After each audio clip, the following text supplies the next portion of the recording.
গভীর রাত, কনকনে শীত, সারা মদিনার মানুষ ঘুমায় আছে।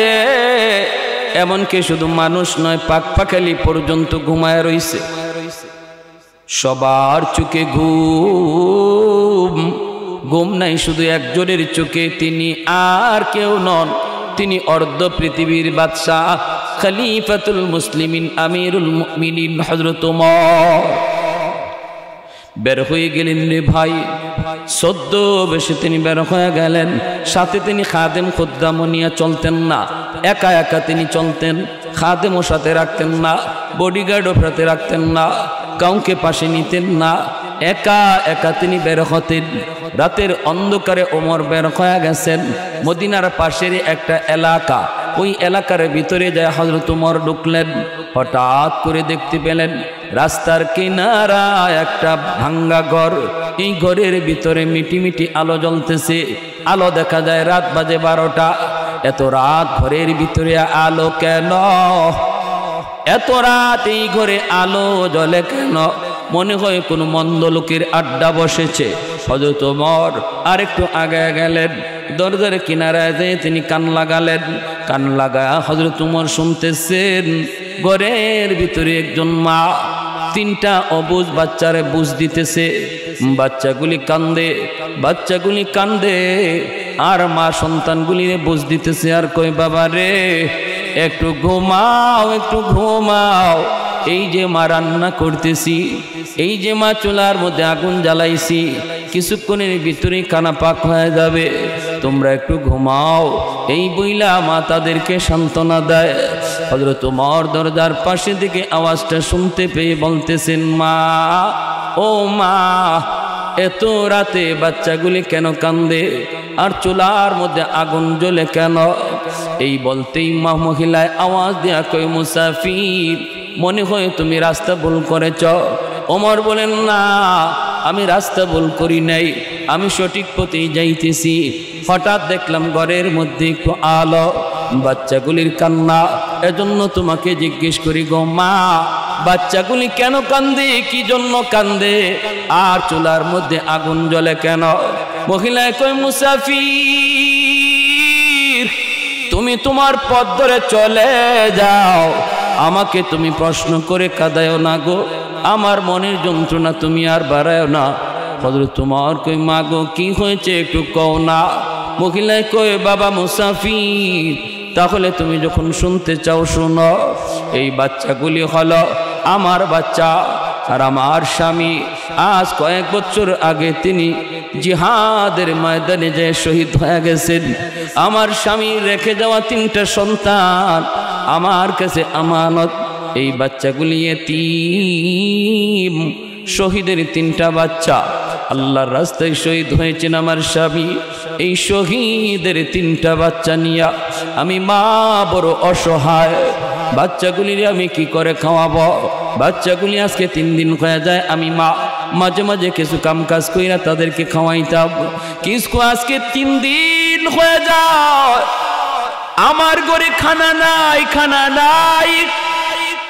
আমার বাচ্চাগুলি অবুঝ, একটা বাচ্চা অজ্ঞান হয়ে গেছে।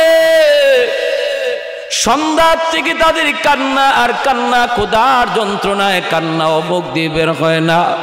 আমি সেই সন্ধ্যা থেকে চুলার মধ্যে গরম পানি জাল দিতেছি, আর আমার বাচ্চাগুলিরে আমি বুঝ দিতেছি, বাবা এই যে মা রান্না করতেছি, কিছুক্ষণের ভিতরেই রান্না হয়ে যাবে, তোমরা ঘুমাও। মূলত চুলার মধ্যে শুধু পানি আর কিছুই নাই। এই ডেগের মধ্যে, ডেকচের মধ্যে পানি ছাড়া কিছু নাই। আমি আমার স্বামীর 3টা অবুঝ বাচ্চার সাথে এরকম ভাবে ধোঁকাবাজি করতেছি, এছাড়া আমার আর কিছুই করার ছিল না। এ মুসাফির, মহিলা কান্দে আর কই, তুমি সাক্ষী থাকো, তুমি নিজে সাক্ষী থাকো। মদিনার শাসক ওমর আজকে একজন শহীদের 3টা বাচ্চা না খায়া মরার পথে, মরার পথে। আমার একটা বাচ্চার যদি কোনো ক্ষতি হয় রে মুসাফির, তুমি সাক্ষী দেখো, কিয়ামতের ময়দানে আমি আল্লাহর আদালতে উমরের গলায় গামছা লাগাইয়া টানবো। যেই মাত্র এই কথাটা উমরের কানে আসলো, উমরের পশমগুলো দাঁড়ায় গেল, চিন্তায় পড়ে গেলেন, কপাল ঘেমে গেছে উমরের, আর শরীরে কাঁপ শুরু হয়ে গেছে। মালিক কয় কি? ও মালিক, আমি উমর তো জানি না, জানি না, জানার কথাও না। আল্লাহ এত বড় মামলা বুঝি আমার বিরুদ্ধে দাঁড়াইতেছে। এমনি হযরত ওমর দরজার পাশে থেকে আওয়াজ দিয়ে কই, মা গো, তুমি যে এত কষ্টে আছো, এই খবরটা তো তুমি উমরকে দিতে পারতা। তিনি তো বাদশাহ, তিনি কেমন করে খবর নিবে? এত খবর তো ওনার পক্ষে নেওয়া সম্ভব না, তুমিও তো খবরটা দিতে পারতা। মহিলায় কই রে, মহিলায় ডাক দেয়া কই, মুসাফির, তুমি মনে হয় আমার নবীর হাদিস জানো না। আমার নবীর হাদিস হলো জনগণের খবর নেবে বাদশাহ, বাদশাকে জনগণ খবর দিবে না। আল্লাহু আকবার, জোরে কর। আমার নবীর হাদিস বাদশাকে খবর দিবে জনগণ, বিষয়টা এমন নয়।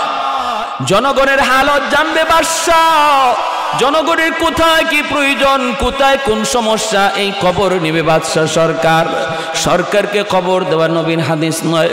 তাহলে তো তুমি তো মনে করো নবীর হাদিসও জানো না। এই কথা বলতে হযরত উমরের আরো কাঁপ শুরু হয়ে গেল। মহিলা তো জানতেন কোন মহিলা না, মহিলা তো আমার নবীর হাদিসও জানে।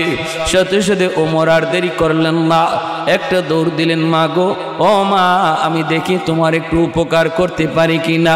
এই বইলা ওমর কাঁদতেছেন আর মদিনার দিকে দৌড়াইতেছেন। অর্ধ পৃথিবীর বাচ্চা ওমর চোখের পানি মুছতেছেন আর তিনি মদিনার দিকে দৌড়ান। মদিনার বাইতুল মালের সামনে আইসা তিনি ডাক দিলেন, কোথায় আমার ম্যানেজার, কোথায় আমার খাদেম খুদ্দাম, তোরা কই রে? তাড়াতাড়ি করে তোরা ঘুম থেকে উঠ, বাইতুল মালের চাবি দিয়া তোরা তালাটা খুইলা দে, তাড়াতাড়ি করে তোরা বাইতুল মালের তালা খুল। আমি ওমরকে আল্লাহর আদালতের থেকে বাঁচা, আমি ওমরকে আল্লাহর আদালত থেকে বাঁচা। এই বলতেই ম্যানেজার লাভ দিয়া ঘুম থেকে উঠল, খাদেম খুদ্দাম লাভ দিয়ে ঘুম থেকে উঠল। ম্যানেজার যাইয়ে এসে এরকম চাবি দিয়া তালাটা করল। হযরত ওমরের একজন খাস খাদেম ছিল আসলাম। আসলাম দৌড় দিয়া আইসা কয়, আমিরুল মুমিনিন, ঘটনা কি হয়েছে একটু কর। ওমর কয়, আসলাম, কথা কইস না, তাড়াতাড়ি একটা আটার বস্তা উমরের মাথায় তোরা তুইলা দে। ওমরের মাথায় আটার বস্তা তুইলা দে। আসলাম কয়, আমিরুল মুমিনিন, আমার মাথায় আপনি বস্তাটা তুইলা দেন, আমি বস্তা নিয়ে যাই। হযরত ওমর কয়, সর, তোর মাথায় বস্তা দিলে ওমর আল্লাহর আদালত থেকে বাঁচতে পারবে না। তোর মাথায় বস্তা তুলে দিলে ওমর বাঁচবে না। আমার মাথায় বস্তা উঠায় দিরে আসলাম, আর দ্রুত করে তুই আমার ঘরে যা, যা দেখ নগদ কিছু রুটি আর গোশত আছে কিনা। যদি পাস দ্রুত আমার পেছনে পেছনে দৌড়া। অর্ধ পৃথিবীর বাদশাহ খলিফাতুল মুসলিমিন আমিরুল মুমিনিন হযরত ওমর মাথার মধ্যে তিনি আটার বস্তা নিয়া ওই মদিনার বস্তির দিকে দৌড় শুরু করলেন। আর একটু জোরে কোন সুবহানাল্লাহ। फारूक तेरा नाम से इस्लाम रहेगा, फारूक तेरा नाम से इस्लाम रहेगा, दुनिया की अदालत में तेरा नाम रहेगा, दुनिया की अदालत में तेरा नाम रहेगा, उस्मान तेरा नाम से इस्लाम रहेगा, दुनिया की सखावत में तेरा नाम रहेगा, हैदर तेरा नाम से इस्लाम रहेगा, दुनिया की शजाअत में तेरा नाम रहेगा, मुआविया तेरा नाम से इस्लाम रहेगा, दुनिया की सियासत में तेरा नाम रहेगा, दुनिया की सियासत में तेरा नाम रहेगा। একটু জোরে সুরে কোন আল্লাহু আকবার। মুসলমানের আওয়াজে বলি আল্লাহু আকবার। ভাইরা বন্ধুরা, অসুবিধা হইতেছে আপনাদের, একটু জিকির করি লা ইলাহা ইল্লাল্লাহ জোরে।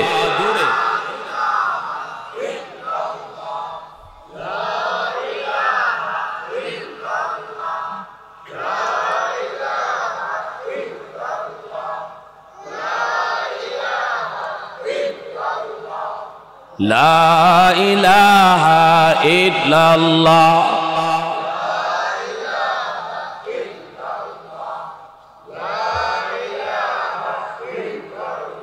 লা ইলাহা ইল্লাল্লাহু মুহাম্মাদুর রাসূলুল্লাহ। জোরে সুরে বলি সাল্লাল্লাহু আলাইহি ওয়াসাল্লাম। দৌড়ায়া বাড়ির পাশে, ঘরের পাশে গিয়ে হাজির, ডাক দিয়া বলতেছেন মা গো দরজাখানা একটু খোলো। দরজাটা খুলে দিয়া হযরত উমর ওই রুটি আর গোশতটা দিয়া বলতেছেন মা বাচ্চাগুলিকে তুমি নগদ রুটি আর গোশতটা খাওয়াও, আর একটা বস্তা আটা তোমার ঘরে রেখে গেলাম, যখনই মন চায় এখান থেকে আটা নিয়ে রুটি বানায় বাচ্চাগুলিরে খাওয়ায়। হযরত উমর নিজের পরিচয় দেন না, তিনি যে উমর এই পরিচয়টা দিলেন না, বরং নিজের পরিচয় মহিলার কাছে মুসাফির দিয়া চলে গেলেন। যেরকম সুবহানাল্লাহ। আর আমরা বাবারি 2 টাকা দান করি না, 5টা ক্যামেরা লই। হ্যাঁ, বাহ বাহ বাহ বাহ বাহ বাহ। 2 টাকা দান করি না, 5টা ক্যামেরা, আর খালি অ্যাডভার্টাইজার অ্যাডভার্টাইজ, খালি প্রচার আর প্রচার। অমুকে এত টাকা দিয়ে দিছে, অমুকে এত ত্রাণ দিয়ে দিছে, এই করছে সেই করছে। আর হযরত উমর এক বস্তা আটা মাথার মধ্যে লইয়া মহিলার ঘরে পৌঁছাইলেন, নগদ রুটি আর গোশত পৌঁছাইলেন, তবুও তিনি যে উমর এই পরিচয়টা দিলেন না, মুসাফির কইয়া চলে গেলেন। জোরে কন্যা সুবহানাল্লাহ। আদর্শ শিখে যাও, নেতৃত্ব শিখে যাও। নেতা হওয়া সহজ, আদর্শ নেতা হওয়া কঠিন। আওয়াজ দিয়ে বলেন ঠিক কিনা? শিখে যাও। একটা দৃষ্টান্ত দেখাও, একটা আমার নবীর দৃষ্টান্ত তো অনেক উপরে, নবীর সাহাবীরা যা কইরা গেছেন, একটা দৃষ্টান্ত বেঈমানরা দেখাও। তাম পৃথিবীর সমস্ত মুসলিমকে চ্যালেঞ্জ করা হলো, এমন একজন উমর তোমরা বের করো। পারবে না ইনশাআল্লাহ, ঠিক কিনা? জোরে কোন পারবে না। সাধারণ জানতেন খলিফা আর আমির নন, এই ছোট্ট এরিয়া লইয়া না, তামা অর্ধ পৃথিবীর বাদশা, যার আঙ্গুলের ইশারায় চলে। সে উমর নিজে একজন এমন সাধারণ অপরিচিত মুসাফির বেশে নিজের মাথায় আটার বস্তা লইয়া একজন বিধবা মহিলার ঘরে খানা পৌঁছে দিলেন। সুবহানাল্লাহ। ভাইরা বন্ধুরা, শুধু তাই নয়, আরেকটা ঘটনা বলি, শেষ দিব পরে, শুনেন। আরেকটা ঘটনা বলি, হযরত আবু বকর সিদ্দিক রাদিয়াল্লাহু তাআলা আনহুর ইন্তেকালের পর ওনার জীবনী নিয়ে এরকম ভাবে একটা সেমিনার হলো। এই সেমিনারের ভিতরে আবু বকর কেমন ছিলেন এই কথাটা সবাই বলতেছে।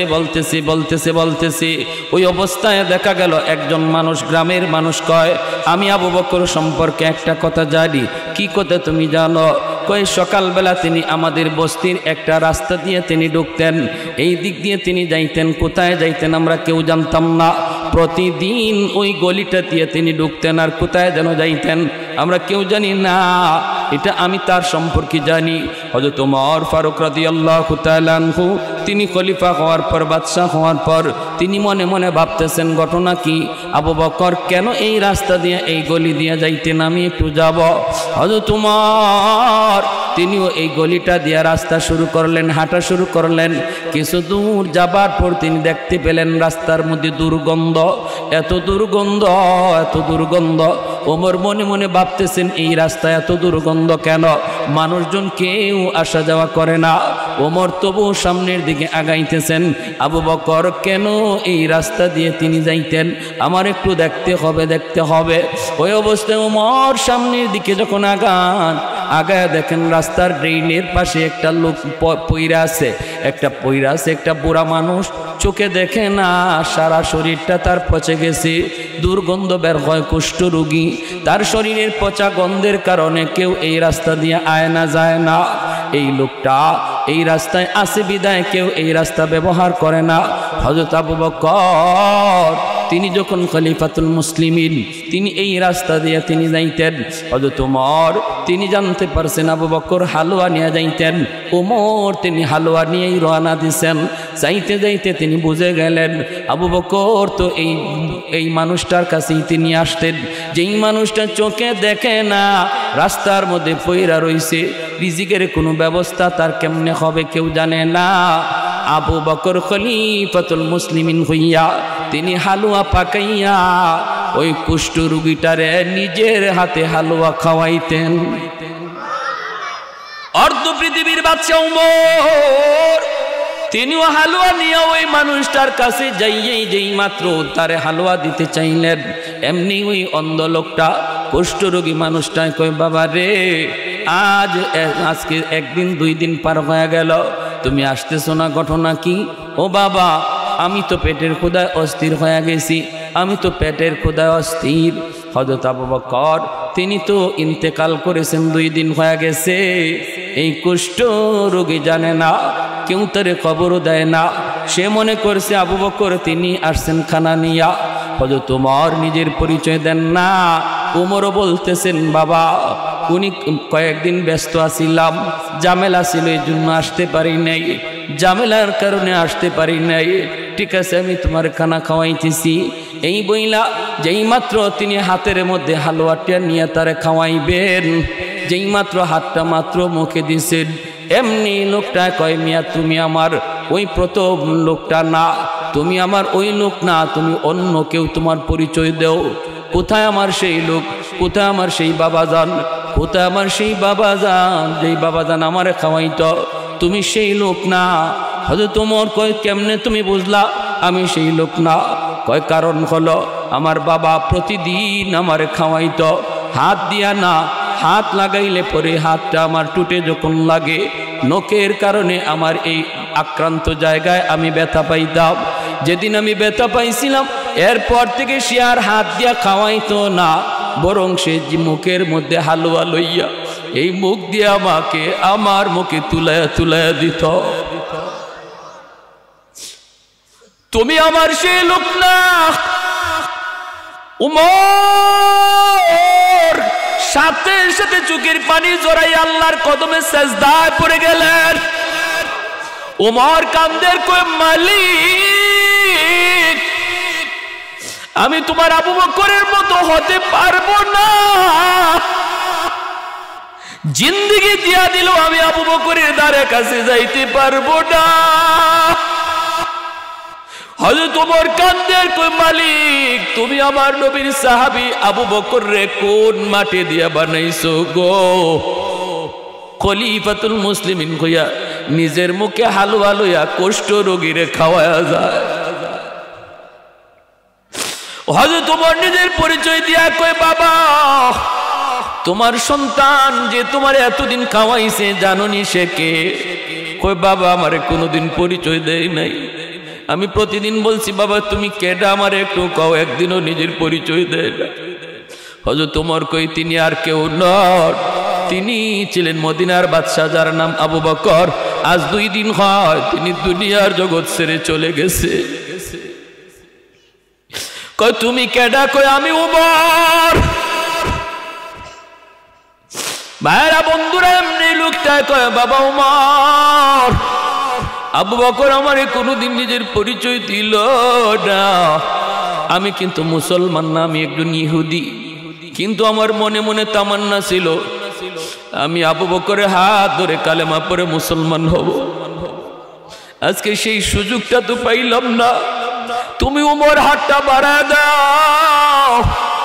ইসলামের আদর্শ যদি এত সুন্দর হয়, আমার নবীর আদর্শ না জানি কত সুন্দর, আমার নবীর সাহাবীর আদর্শ যদি এত সুন্দর হয়, না জানি মায়ার নবীর আদর্শ কত সুন্দর। আমাকে তাড়াতাড়ি হাতটা বাড়ায়া কালেমা পড়ায় মুসলমান বানায় দাও। ভাইয়ের আমার জন্য বলতেছিলাম, আদর্শ শিখায় গেছেন আমার নবী, নবীর সাহাবীরা। আজকে সেই নবীর আদর্শ তুমি গ্রহণ করো না। ডারউইনের মতবাদ তোমার বাচ্চারে পড়ায়, অথচ তোমার গায়ে লাগে না। আমার নবীর আদর্শ বাদ দিয়া ডারউইনের মতবাদ তোমার বাচ্চারে পড়ায়। মানুষ বানর দিকে হয়েছে, এই শিক্ষা আজকে তোমার সন্তানরা দেয়, অথচ তুমি বাবা হয়ে প্রতিবাদ করলা না। প্রতিবাদ সব আলেম ওলামারে দিয়ে দিলা। জবাব দিবা কি কাল কিয়ামতের ময়দানে আমার নবীর সামনে? পরিচয় দিবা কেমন করে আমি আজ মুসলিম? কি করে পরিচয় দিবা? কি করে পরিচয় দিবা? এই বাপ মার এই সন্তান আল্লাহর আদালতে দাঁড় করাবে। এই বাপ মার এই সন্তান আল্লাহর আদালতে দাঁড় করায় কইব, আল্লাহ আমার বাপরে ডাকো, মারে ডাকো। কি পড়াইছে আমারে, কি শিখাইছে? যা শিক্ষার কারণে আজ আমি ইসলাম থেকে দূরে সরে গেলাম।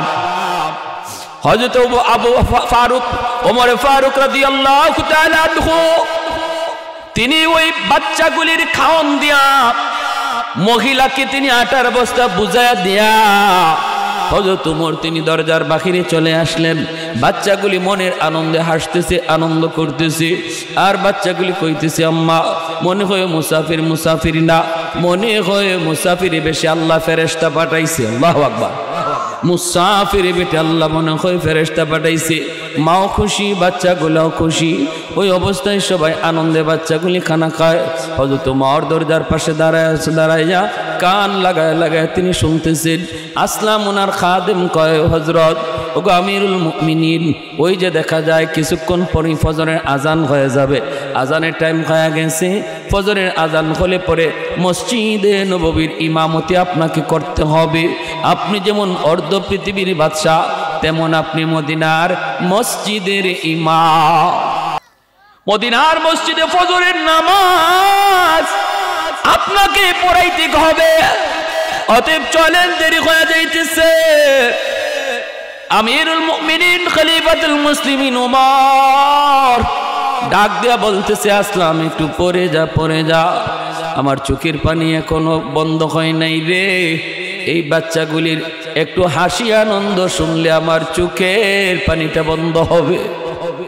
বাচ্চাগুলি খানা খায়া যখন একটু আনন্দ করে হাসি ঠাট্টা করে, হযরত ওমর মাটিতে সেজদা দিয়ে আল্লাহর শুকরিয়া আদায় করে। এরপরে তিনি বলতেছে, আসলাম চল, এইবার চল চাই মদিনার দিকে। মদিনার দিকে তিনি চলে আসলেন। মসজিদে নববীতে আজান হলো। আমিরুল মুমিনিন খলিফাতুল মুসলিমিন হযরত ওমর তিনি হলেন মদিনার মসজিদের ইমাম। ইমামতির মুসল্লায় তিনি দাঁড়ায় গেলেন। বাইরা বন্ধুরা নামাজ শেষ করলেন। মিম্বরে বসে ওমর ডাক দিয়া কয়, ও মদিনার মুসল্লিরা রে, যে যেখানে আসো বসা থাকো, কেউ তোমরা উঠবা না। আজকে তোমাদের সামনে একটা বিচার হবে, বিচার জঘন্যতম একজন অপরাধীর বিচার হবে, তোমাদের সামনে হবে, কেউ তোমরা যাইবা না। সাহাবায়ে কেরাম মনে মনে ভাবতেছেন, আজ রাত উমর কোথায় জানি কোন অপরাধ দেখে আসছে, জঘন্যতম অপরাধীর বিচার আজকে উমরের আদালতে হবে। না জানি কোথায় সে রাতের বেলা কি দেখছে। হযরত ওমর মিম্বরে বসে তিনি বলতেছেন, কোতোয়ালি থানার ওসি ডাক দিলেন। ডাক দেয়া বলতেছেন, দ্রুত যাও, মদিনার পাশে একটা বস্তি, এই বস্তিতে ঢুইকা দেখবা রাস্তার কিনারা একটা ভাঙ্গা ঘর। ওই ঘরের মধ্যে যায় দেখবা তিনটা বাচ্চা, একজন মহিলা। ওই মহিলাকে যায় বলবা, উমরের আদালতে তোমার বিরুদ্ধে মামলা, তোমাকে উমরের আদালতে যাইতে হবে। যদি সে আসতে না চায় বলবা জোর করে আনার নির্দেশ আমি উমরের। ভাইয়েরা বন্ধুরা, মদিনার মানুষ সাহাবায়ে কেরাম সবাই অবাক হয়ে গেলেন, পশমগুলি সবার দাঁড়ায় গেল। না জানি কেমন বড় অপরাধ ওই মহিলায় করছি, উমরের আদালতে জানি কি বিচার হয়। সবাই যার যার জায়গায় বসা আছি। পুলিশ দ্রুত গেল এই জায়গায়, যে মহিলাকে খবর দেয় উমরের আদালতে তোমার বিরুদ্ধে বিচার, যেতে হবে, তোমাকে না গেলে জোর করে নেওয়া হবে। মহিলার আত্মা কেঁপে উঠল। ওমর নাম শোনা মাত্র বাচ্চাগুলি পর্যন্ত কেঁপে উঠল, কারণ ওমর ফারুক রাদিয়াল্লাহু তাআলা আনহুর নাম শুনলে ভয় পায় না এমন কোন মানুষ ছিল না। বাচ্চাগুলি পর্যন্ত ওমর নাম শুনলে ঘুমায় যাইত, আর দুষ্টামি করতো না। ওই বাচ্চাগুলি মাকে জড়ায় ধরে কান্দে আর কই, মা গো, উমরের আদালতে তোমার বিরুদ্ধে কি বিচার? মায়ও কয়, বাবারে কিছুই তো বুঝি না, কিছুই তো জানলাম না। মহিলায় কয়, আমি তো জানি না কোনো অন্যায় করছি কোনো কারণে, কোন কারণে আমার বিরুদ্ধে মামলা। পুলিশেরা কয়, আমরা এত কিছু বুঝি না, এত কিছু জানিও না, বরং খলিফার নিজের অর্ডার তোমাকে নিয়ে যাওয়ার জন্য। মহিলা ভয়ে কাঁপে।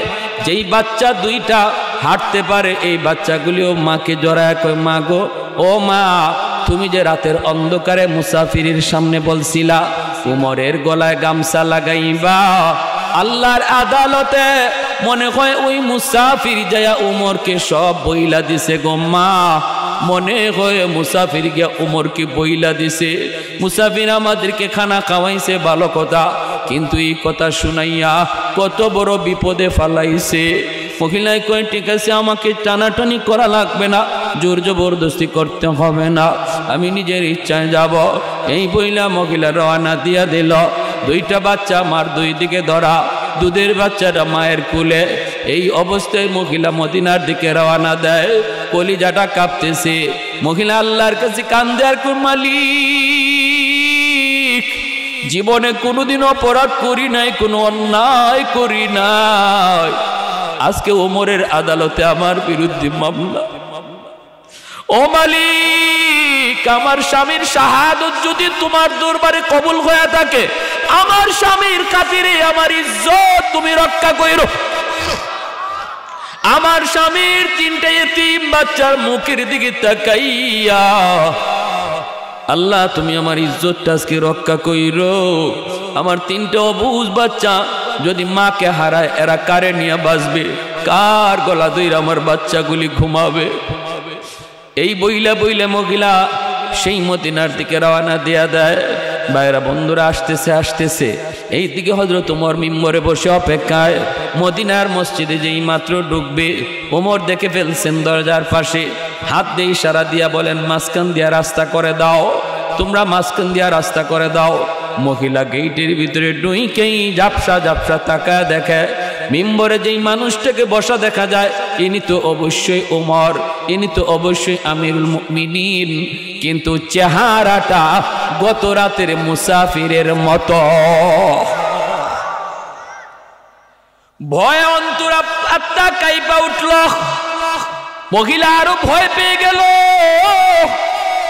হায়, আমি গত রাত যারে মুসাফির মনে কইরা ওমরকে গালি দিয়েছিলাম, ওমরের ব্যাপারে মামলার কথা বলেছিলাম, ইনি তো মুসাফির না, ইনি তো ওমর।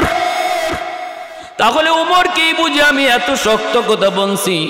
না জানি গো মালিক, আজকে আমার গর্দান যায় বুঝি, আজ বুঝি আমার কি শাস্তি হয়, কি শাস্তি হয়। ওমর এত গরম, এত গরম। মহিলা ভয়ে ভয়ে মসজিদের দিকে ঢুকতেছে। বাইরা বন্ধুরা, বোরকা পরা আল্লাহর বান্দি, দুইটা বাচ্চা, দুধের বাচ্চাটা কুলে মদিনার মিম্বরের পাশে আইসা যেই মাত্র মহিলা দাঁড়াইল, দাঁড়ায় বলতেছে, আমিরুল মুমিনিন, আমি অন্যায় কিছু বলি না, আমি যা বলছি ঠিক বলেছি, এতে যদি আমার ফাঁসি হয়, ওমরের আদালতে ফাঁসি হবে, আমি মানতে রাজি। এই বলতেই হযরত ওমর তিনি মিম্বর থেকে দাঁড়ায়া গলার মধ্যে গামছাটা লাগাইয়া, গামছা দিয়ে নিজের গলাটারে বান্ধা, এই গামছার আরেকটা মাথা ওই মহিলার হাত ধরায় দিয়া কাঁদতেছেন ওমর, আর বলতেছেন, মা, তুমি ওমরের গলায় গামছা লাগাইয়া দুনিয়ার জমিনের এই পাশ ওই পাশ তুমি ঘোরাও, আমার বাধা নাই, তবু আল্লাহর আদালতে গামছা লাগাইও না। কেন উমর তোমার খবর নিল না? কেন তোমার পরিবারের খবর নিল না? এই অপরাধে উমরের যা খুশি তোমার মন চায় দুনিয়াতে করো, আমি ওমর বাধা দেব না। আমি নিজেই গলায় গামছা লাগায় দিলাম, তবু আমার মালিকের আদালতে আমারে তুমি ধরা খাও, কারণ আমি ওমর এমনি আমার মালিকরে বুঝ দিতে পারবো না কেন আমার কাঁধে এত বড় দায়িত্ব আল্লাহ আমারে দিল। আমি এই দায়িত্বের উপযুক্ত না, আমি এই দায়িত্বের উপযুক্ত না। মদিনার মানুষ, আমার দায়িত্ব তোমরা বুঝো, আমাকে মুক্ত করো, আমাকে মুক্ত করো। দুনিয়ার মাত্র 60-70 বছরের হায়াতের জীবনের এই দায়িত্ব, এই বুঝা মাথায় লইয়া আমি এত বড় আল্লাহর আদালতে হাজিরা দিতে চাই না। আমারে বাঁচাও, আমারে বাঁচাও। আর আমার ইন্তেকালের পর আমার পরিবারের কাউরে তোমরা এই দায়িত্ব দিও না, এই দায়িত্ব দিও না। ভাইরা বন্ধুরা, মহিলা সাথে সাথে মাটিতে পইরা আল্লাহর কদমে সেজদা দেয়া কয়, মালিক এইবার বুঝে আসছে কেন তোমার হাবিব বলেছিলেন আমি নবীর পরে যদি কেউ নবী হতো হতো সে উমর। আরে কুজুরে কোন সুবহানাল্লাহ। এজন্য আমার ভাইরা, দায়িত্ব এত বড় জিনিস, এই দায়িত্বের ভিতরে অবহেলা করবেন না। বাপ মার বহুত বড় দায়িত্ব সন্তানের ব্যাপারে। যে উমরের কোনো মূল্য ছিল না, উটের রাখাল ছিলেন, উটের রাখাল, উটের পিছনে দাঁড়ায় থাকতেন, উটের পিছনে দাঁড়ায় থাকতেন সূর্যের আলো থেকে বাঁচার জন্য মরুভূমিতে উটের ছায়ার মধ্যে তিনি দাঁড়ায় থাকতেন। উঠে এরকমভাবে গোবর প্রস্রাব করলে মাথার মধ্যে পড়ত। সেই উমরের কোনো মূল্য ছিল না। উমর যখন মদিনার বাদশাহ হলেন, একদিন ওই ময়দান দিয়া তিনি যাইতেছেন সাহাবায়ে কেরাম লইয়া। ওই ময়দানের দিকে তাকায় উমর চোখের পানি ধরে কান্দে। সাহাবীরা কয়, উমর কেন কান্দ? উমর বলতেছে, আমি একদিন এই মাঠে উটের রাখাল ছিলাম, আমার নবীর সংস্পর্শে আসার দ্বারা আজ আল্লাহ আমাকে মদিনার বাদশাহ বানায় দিছে। এত দামি, এত দামি,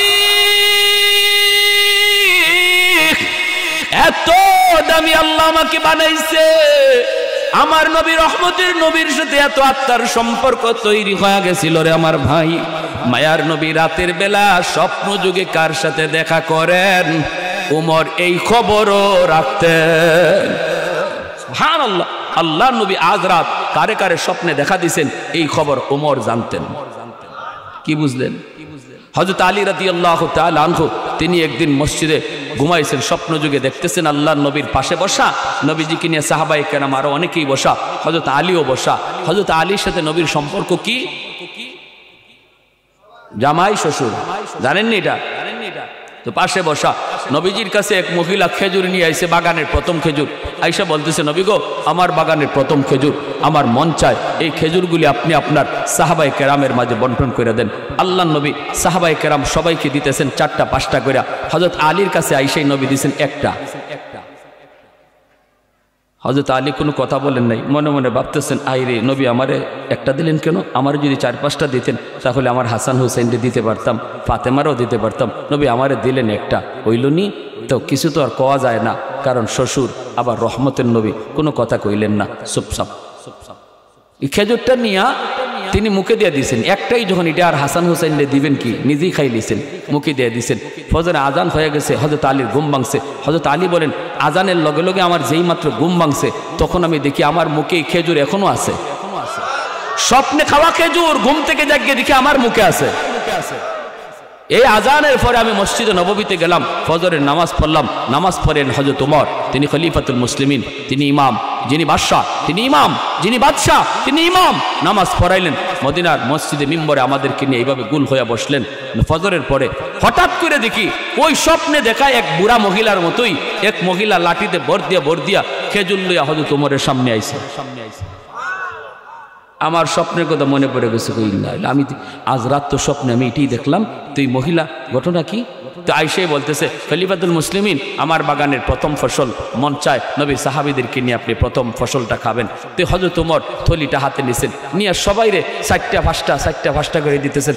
আমি আলীর দ্বারা আইয়েই একটা দিছেন। কথা বুঝেন না আপনারা? আমার সিলেটি মানুষ তো, সিলেটি ভাষা বুঝতে অসুবিধা হয় না তো? আমার লিটন ভাই খুব মহব্বতের মানুষ, আপনাদের কৃতি সন্তান, কয়েকবার আমার বাসায় পর্যন্ত গেছেন মাহফিলের জন্য। বলছি আমি ভাই আমি সিলটি মানুষ, অসুবিধা নাই। তো এইরকম ভাবে যখন খেজুরটা একটা খেজুর দিছেন হযরত আলী, এই একটা খেজুর লইয়া মুখে আর দিছেন না, মনে মনে ভাবতেছেন আচ্ছা রসুলরে তো জিগাই নাই ডরে, উমররে জিগাইতে তো অসুবিধা নাই। জিগাইতেছেন ভাই এটা কি কারবার, সবাইরে দিলেন 4টা 5টা করে। ভাই কি তুফান চলছে টের পাও না তোমরা দিয়ে আসো এখানে বইটা লিয়া। একটা খেজুর আমার দেওয়া মাত্রই হযরত আলী বলতেছেন ভাই ওমর সবাইকে দিলেন 4টা 5টা, আমারে দিলেন একটা, ঘটনা কি? হযরত ওমর মুস্কি হাসি দিয়া বলেন আলী রে, গত রাত যদি নবী তোমাকে স্বপ্নে 4টা দিতেন, আমি ওমরও 4টা দিতাম। সুবহানাল্লাহ, কি বুঝলেন? হযরত আলী চোখ দিয়ে দর দর করে পারে জন্য আর বলতেছেন ওমর আমার নবীর সাথে এত আত্মার সম্পর্ক বুঝি তোমার তৈরি হয়েছে, আজ রাতে আমার নবীর সাথে আমার খেজুর খাওয়ার সৌভাগ্য হয়েছে, এই স্বপ্নের খবরও বুঝি তুমি ওমর জানো। সুবহানাল্লাহ। ইন্নাল্লাহা ইয়া'মুরুকুম আন তুআদ্দুল আমানাতি ইলা আহলিহা। এজন্য ভাইরা মনে রাখবা যার কাছে যে দায়িত্ব ছোট হোক বড় হোক এটা বহুত বড় আমানত, দায়িত্বের ভিতরে কোনোদিন খেয়ানত করলে আল্লাহর আদালতে খেয়ানতকারীর কাঠগড়ায় দাঁড়ায় থাকতে হবে। আর নবী বলেন যে খেয়ানত করে তার ঈমান থাকে না, বেশি বেশি যে দায়িত্বে খেয়ানত করব মরণের সময় ঈমান সাথে যাবে না, বেঈমান হয়ে মরবে বেঈমান। এজন্য আমানতদারি বেশি অত্যন্ত গুরুত্বপূর্ণ, আমানতদারি রক্ষা করে চলব। বিশেষ করে সন্তানের ব্যাপারে বাপ মা কোনোদিন খেয়ানত করব না, এই সন্তানের ব্যাপারে আমরা আমানতদারি রক্ষা করে চলব। 5টা বছর সন্তানদের শিশুকালে মাদ্রাসায় পড়াইবার নিয়ত কার কার আছে একটু হাত উঠে আল্লাহকে দেখা। আল্লাহ তুমি প্রতিটা হাতকে কবুল করো, জোরে কোন আমিন, আরো জোরে বলেন আমিন। সন্তানকে মাদ্রাসায় 5 বছর পড়ান, 5টা বছর শিশুকালে ভর্তি করেন, এরপরে আপনি বানায়েন যা বানাইবার, কোনো অসুবিধা নেই। আর যদি আলেম হাফেজ বানাইবার নিয়ত করতে পারেন তাহলে তো নূরুন আলা নূর, ঠিক না ভাই? নূরুন আলা নূর। সন্তান কি সন্তানের হাতের কামাই আমার খাইতে হবে এই চিন্তাটা বাদ দিয়া দেন। মনে করেন যে এই সন্তানকে আমি একটা দুনিয়াতে আমার একটা সম্পদ রেখে গেলাম, আখেরাতের পুঁজি, ঠিক না? আখেরাতের পুঁজি বানায়া যান। যদি হাফেজে কোরআন বানান, আলেমে দ্বীন বানান, হাসরের মাঠে আল্লাহ বলবো কই আমার কোরআনের হাফেজের বাপ মা? হাসরবাসী নবীর বাবারাও পরিচয় দিবে, এরপরও আল্লাহ নিজের হাতে মুকুট পরাবে না, কিন্তু একজন হাফেজে কোরআন আলেমের বাপ মার মাথায় আল্লাহ নিজের হাতে মুকুট পরায় দেবে। মান কারাআল কুরআন ওয়া আমিলা বিমা ফিহি উলবিসা ওয়ালিদাহু তাজান ইয়াউমাল কিয়ামা দাউহু আহসানু মিন দাউই শামস। ধন্য ওই বাবা, ধন্য ওই মা যেই বাপ মার সন্তান হাফেজ কোরআন হয়েছে, আলেমে দ্বীন হয়েছে। হাসরবাসী দেখবে আল্লাহ কারে যেন খুঁজতেছে। যখনই আল্লাহ হাফেজ কোরআনের মা আর বাবারে পাবে তখনই আল্লাহ নিজের হাতে মুকুটটা পরাইয়া দেবে। হাসরবাসী অবাক হবে। দুনিয়াতে আপনাকে মানুষ নাম ধরে ডাক দেয় নেই, যেহেতু হাফেজ কোরআনের বাবা ডাক দিছে ও হাফেজ সাহেবের আব্বা, ও মুফতি সাহেবের মা। হাসরের মাঠে আল্লাহ হাফেজ কোরআনের আলেমে দ্বীনের বাপ মারের নাম ধরে ডাক দিবে না, ও আব্দুর রহিম আব্দুল করিমকে ডাক দিবে না। আল্লাহ বলবে দুনিয়াতে মানুষ তোমার হাফেজ সাহেবের আব্বা কইছে, আমি আল্লাহ হাসরের মাঠে তোমার হাফেজ সাহেবের আব্বা কইয়ে ডাক দেব। হাফেজ কোরআনের আব্বাকে আল্লাহ ডাক দিব, নাম ধরে আল্লাহ ডাক দিবে না। এতটা ইজ্জত, এতটা সম্মান দিবে একজন আলেমের বাপ মাকে। তাহলে নিয়ত করতে কোনো অসুবিধা আছে? অসুবিধা আছে? সন্তানকে আপনি সম্পদ দিয়া যান, বাবা তোমার টাকা কামাই করার কোনো টেনশন করা লাগবে না, আমি বাবা হালাল পথে কামাই করে দিয়া গেলাম, তুমি শুধু কোরআন পড়ো, তুমি শুধু আল্লাহকে চিনো, তুমি শুধু হাদিস পড়ো, জগতের বিখ্যাত মুহাদ্দিস হও, জগতের বিখ্যাত মুফাসসির হও, বুকটা ফুলায়া বলতে পারবো আল্লাহ আমি কোরআনের হাফেজের বাবা। পারি না এই নিয়তটা করতাম ইনশাআল্লাহ? কারা কারা নিয়ত করতে পারি একটু হাত তুলে দেখান। আল্লাহ তুমি প্রতিটা হাত কবুল করো। যারা পারবো না, যারা দাদা হওয়ার সুযোগ আছে, হাফেজ সাহেবের নানা হওয়ার সুযোগ আছে, আমরা হাফেজে কোরআনের দাদা হওয়ার নিয়ত করব, হাফেজে কোরআনের নানা হওয়ার নিয়ত করব ইনশাআল্লাহ। আল্লাহ তৌফিক দান করুন।